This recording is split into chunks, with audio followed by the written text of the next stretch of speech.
Shalom and a very warm welcome to each and every one of you, our valued and esteemed viewers of Israel Vision's People Making a Difference. We love to bring people to you that are really making a difference, and our guest today is doing that. You know, the Bible talks about rebuilding the old waste places, and Grethe Tangen Olsen from Norway and her organization Exodus North is doing that very thing. Bible prophecy is coming to pass through Grethe, and so glad to have her with us as a guest today. You will enjoy this interview. It's the Bible coming to life.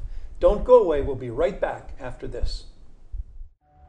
Hello, my name is Jay Rawlings, and for 30 years now I've produced films and documentaries as well as TV shows about Israel and her people.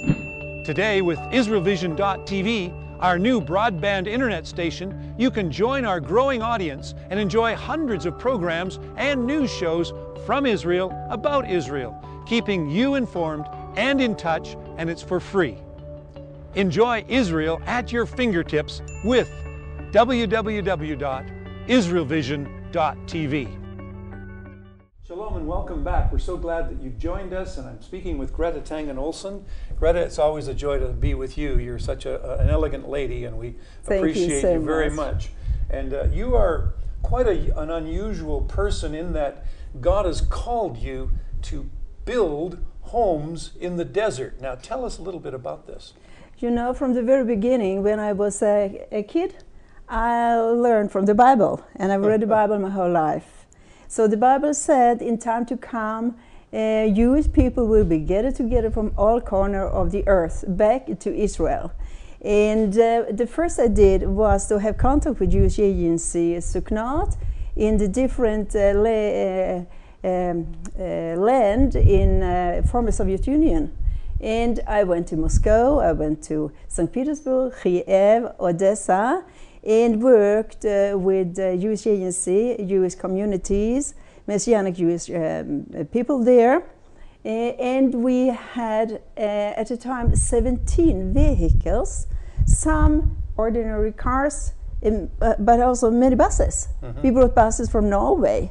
And at the beginning we had Norwegian bus drivers, but so we were not allowed to have Norwegian bus drivers because they took the work from the Russian people. So we had to have Russian drivers in there. And we had, in the beginning we brought Norwegian or Scandinavian vehicles over, but after that we had to buy it in Russia or in Ukraine, and we did. So your vision is to not only bring the Jews back to Israel according to what the Bible says, but also to help them once they get here to have a place to live. Exactly. And the very leader of Jewish agency in Moscow said to me, now we have rather a good system here in this work with Aliyah from former Soviet Union, so please go to Israel and do something there. And what to do? I was thinking, you know, if you come to a place, a new land, you need to have a house. He knew that you were a mover and a shaker, that you could really do something. Well, so he knew to say, now you got to do something in Israel. Now, ladies and gentlemen, we're going to cut to something that David and I helped Grethe produce about the work that she's doing of building houses down there in Ashalim, in the Negev, in the northern Negev. And I think this will explain to you visually exactly what Grethe is doing to help resettle Jews in the land of promise. The Negev Desert makes up more than 60% of modern Israel, but is home to less than 5% of its population. Thus, one of the Ramat Negev Regional Council's primary goals is to provide housing for new immigrants. Coming along at exactly the right time to lend a hand in this vital work is the Exodus North organization, led by Grethe Tangen Olsen. The relationship with Exodus North is very important for us. It started about 2 years ago. Visiting the area, they said they want to help with bringing more families and new immigrants to the area. And together came up this project of building houses in Ramat Negev. Building houses in the Negev also gives jobs to Palestinians from Gaza who need work. The plan is very practical and simple. Donations from Exodus North has helped to build the first 5 homes for new Jewish immigrants.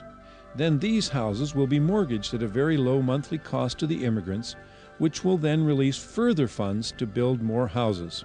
The house that you see behind me is one of 5 that we are now building in the desert with the Negev Regional Council. As you can see on the sign, it is written Exodus North. That is the organization that I am so fortunate to lead. We have had contact with the Negev Regional Council now for a year and a half. The result is that we are building 5 homes, and the project is called My First Home in Israel. Those who will move in here are immigrants who get their first home in Israel, or immigrants who have been living here for some months and do not have a proper place to live. As you will see later, there is poor quality housing in some places where people have to live in caravans, but these new homes will be very comfortable and just right for those who come. It is a great thing that we can do this work. There are both Norwegian and Swedish donors. Christians donate money so that this project will be a success. In a nearby moshav, or collective farm, the local residents have put up the new immigrants in their old houses, and as you can see, these are not adequate for settling new families. When people hear that we are bringing Olim here, they say, "Where are you bringing them from? From minus 30 degrees to the sun and desert and heat? What will they do here, so far from the city?" But within a week that they arrive here, the shock is over, and they even start feeling euphoria. There are several families who are ready to buy these dwellings. When a home is sold, the money will be put toward the building of another home, and this way the project will go on and on. We hope that this entire area, if you will look around, will be filled with these kinds of homes. We in Norway and Christians from other parts of the world have been given the privilege to be a part of this miracle. It is a joy for us to work together with the Jews in building up Eretz Israel at this time. Here we see that the whole area can be built with as many as 1,000 homes like this one. I think that it is very important because if you have a good house, it is very well, and you can enjoy living here in Israel. The ongoing work of Exodus North actually starts in the former Soviet Union, where the challenge is enormous to help bring the more than 1 million Jews who remain there back home. Over the last decade, Exodus North has provided much-needed transportation for new immigrants on their way to Israel. Vital humanitarian aid, such as food and medical supplies, have also been given to those still living under harsh conditions. Exodus North buses of all sizes have greatly assisted in this modern-day exodus. We've reached the miracle of the Iron Curtain being destroyed and the walls of the Kremlin crumbling down, and now the Jews can come out and they come home to Israel. We have to take the consequence of this and help them to not only to immigrate but also to integrate also as Jews here in the land of Israel. I think that this is a wonderful thing that so many Christians are willing to take part in. When Christians are like yourself and those from Norway with Exodus North see that need and help with this kind of project, providing immigrants with housing, it's wonderful. And it's something that the Fellowship and the Jewish Agency and the Prime Minister has committed himself to. It is so fantastic to stand here inside one of the houses that we are building and to see that they are really progressing beautifully.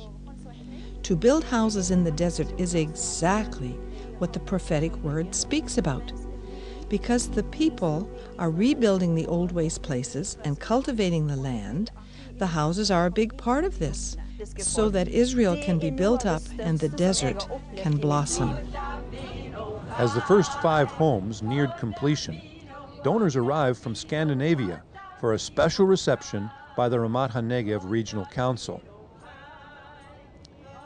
The event was hosted by Mayor Shmulik Riffman, who pointed out the importance of settling the desert and honored the fundraising work of Grethe Tangen Olsen and the Exodus North partners. The tour group then proceeded south to Ashalim, the nearby building site, for a close-up look at the miracle homes.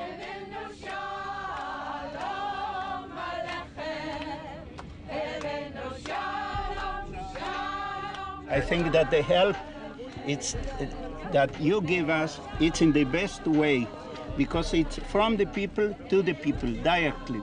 So I feel it's a very special project, a marvelous project. And this is only the beginning. That's the most important. It will grow up further here. God bless you. We'd like to thank you again. We are standing at Ashalim in front of the finished projects of 5 houses. The new immigrants' families are now waiting for us to finish the road and the electricity, and everything is done. As you see, the houses are ready, waiting for them. And again, it's a pleasure for us to thank you. We are just finishing the works here. After everything would be finished, there will be a small garden, and of course this stone would be a bit higher. But it's again a chance first to thank you and then to unveil this small plaque. Thank you again. If I can invite Grethe and Shmulik. This special commemorative plaque in both Hebrew and Norwegian was given by the mayor in appreciation of the partners and friends of Exodus North.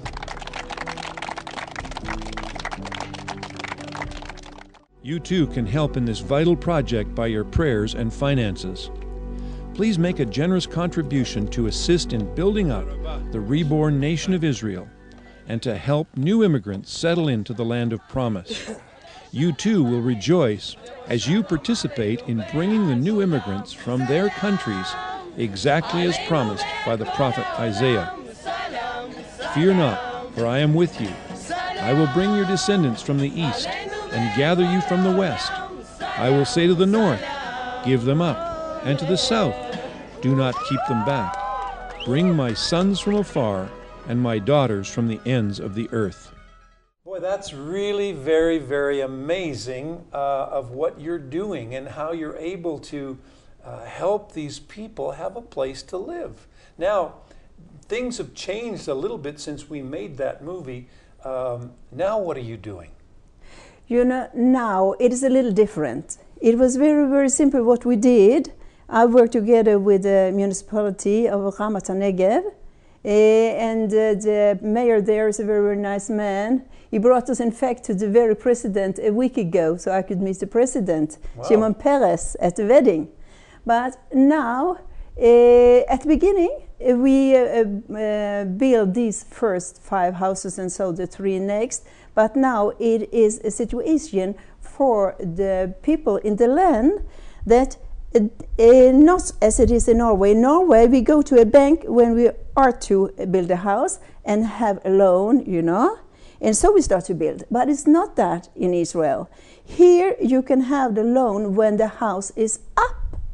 So people, they cannot afford to have enough money to build a house when they are at the beginning. Mm-hmm. So we now give the people who want to have a house money from the very beginning, mm-hmm. and so when they move in, they go to the bank. After 2 months, they have loan enough to pay back.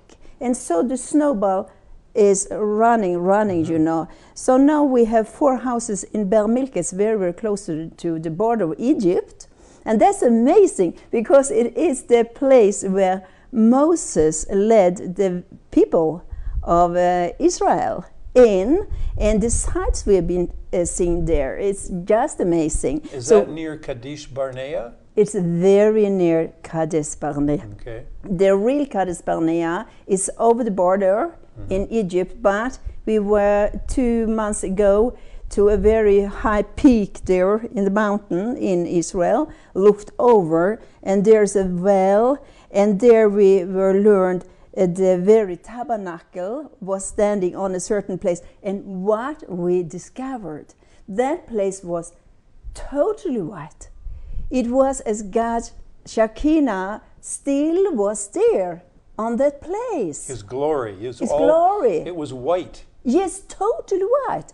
It looked like where you have an aeroplane and you go down a short, runway. Yes, short runway. But it was totally white. The other around, it was sandy, it was brown, yellow, but that place was so white. It was amazing. And this is the very, very place. The archaeologists, they say it's no doubt this is a place where Moses led the people through, and they lived there in that place for 38 years before they went over and came in to the land via Jericho, as we know. Yes. So yes. It's amazing to be in this place, Yeah. and where we now will build these first 4 houses, and after that many, many more, I hope. So that it's very close to that place. That's very, what we would say, practical way to use the money, because that money can be turned over and over and over again with more people. Exactly. Now, is this the funding coming for this mainly from Norway? Yes, mainly from Norway. Some is given also from a few from Denmark, some from Sweden, but it's mainly from Norway. And the Norwegian people, the Christian, they are so-called Christians or believer, want to support Israel, and they are doing through many different organizations. So it's not really true what we hear in the media about Norway being against Israel. No. That is the leadership, and we are so sad because the government is the left wing and socialists. We are not happy with that, but the 14th of September we will change it. Then it is an election for the government, new government, and we believe that we will change this. So the right wing with the Progress Party and the Right Party and also Christian Folk Party will be in plural. And over the years you've had an impact on the government because you were a part of the membership of the board of the Christian Democratic Party. Yes, I did. And it was very interesting to be a politician. I was then in the States also, and I was the guest of the state while I was a politician. In the United States? Yes. Yeah. And I learned a lot. So, by learning, going out in Brussels, and, we were in Norfolk and Newport, and it was concerning NATO's 40 years anniversary. We were celebrating that time, and other occasions. So you learn, and that's good. Yes. Now, Norway is a very interesting country because it's a small population, perhaps about the same size as Israel, about 5 million or 6 million. Yeah, a little less than 5. And it's a country of farmers, largely, and fishermen. Yeah. Israel was actually set up by farmers and that. A country of many people who had a biblical basis. There was wonderful revivals that happened in Norway over the years, over the centuries. And so there's been this tremendous affinity of Norway and Israel. Now that's been, I think, a bit of a challenge with the media, the way the media in Norway has been portraying Israel. People, young people especially, are kind of turning away. Do you see any change happening, or is this a trend that is going on? You can say this trend is going on all over the globe, but Norway, unfortunately, is one of the countries in the very first, who started this trend. Yeah. And it is the media, from radio, from the newspapers, from the television, during 20, 30 years. Yeah. They take the news, they give the news, but not the background. So no one really understands. So they cannot take a stand, only listen to the media and say, these and these and these persons, these in the parliament, their meaning is like that, and we are to take the same stand, because they don't have knowledge. Okay. Only if you study it, you can have the fundamentals, so you Yes. can know by your own. So that it has been so sad, and it's not popular to be a friend of Israel among some people. That's a left wing, and also unfortunately among the people who are young now. Yes. For instance, my grandson, oldest grandson, he's 21. He's in the military. Yes. He has been here for three times already. Okay. And he loves Israel. He reads his Bible, and but he says it's even worse for me to say that I'm a friend of Israel than to say that I'm Christian. Yeah. And that is so sad. Yeah. We cannot understand it. The only way I can try to understand it is it's written in the Bible that every country will go against Israel. Yeah. Well, I'm so glad that in Norway there are people like Finjarle Sele, who has Norge I dag, which is a magazine that's positive towards Israel. There's people like Jan Hanvold at the Norge Vision, and a few other leaders like you, and Finjarle's wife, Anita Sele, who has stood in the parliament for Israel. So there is a certain sort of basis of support there. And when I was there in Norway, I felt that the media was the way to go. And I'm so glad that we've been able to have programs in Norway over these last years, working with Norge Vision. But it's just a drop in the bucket. But that drop has been fantastic. When we see here, Israel Vision will come on TV. We sit down, have our cup of coffee as we have here, and we listen. We are so thankful. Good. So good program. So please continue with those programs. Well, thank you very much. Well, we will do it as God is our helper, and we will do as much as we can. Now, tell us what you see now happening for the future for Exodus North. What do you see as the immediate future? What would your dream be? My dream is to give a hand to as many people as possible. So now it's this project with the housing. At the same time, there are still people left in Ukraine, Jewish people who would like to do Aliyah, and we also work with that. Yes. And here we are helping Holocaust survivors to a certain extent, and also people who need to have daily things on a daily basis. And terror victims, for instance, we are connection with the Rod, with Netanya, people there. And when we meet people and it is a need, we try, and we phone our friends and try to do a job there in collecting the help which is needed. And it's wonderful to see how God has blessed Norway with the oil that you have, the oil resources. So there is a basis of resources there per capita, perhaps more than anywhere else in the world, perhaps. Do you think that our program that we did for you, has that helped you at all? Has it? I think it has, absolutely. Good. I've been placed on the map, with your program, so that's good. So it helps me to understand that we are serious, we are working in a rather okay way, and people feel secure that they can give money through our organization, because it's so easy when you see houses are building up there. That's something true. you That's see true. it. There's a real use of the funds. That's true. Well, Grethe, it's such a blessing to always meet with you. You're an inspiration to us. You're a very powerful woman of God, and we appreciate you so much. And David mentioned this before, whenever you come to Jerusalem or come to Israel, we want you to feel free to come and be a guest on the program. And we'd even like for you to have a channel on our Israel Vision. Exodus North can have their own channel in Norwegian. Oh. And so we would love to have that. So we are here to help you and to bless you. And ladies and gentlemen, this is a lady that is worthy of our support. And those of you that are watching today, if you would like to help Grethe to build houses in the desert and to fulfill Bible prophecy, please contact us.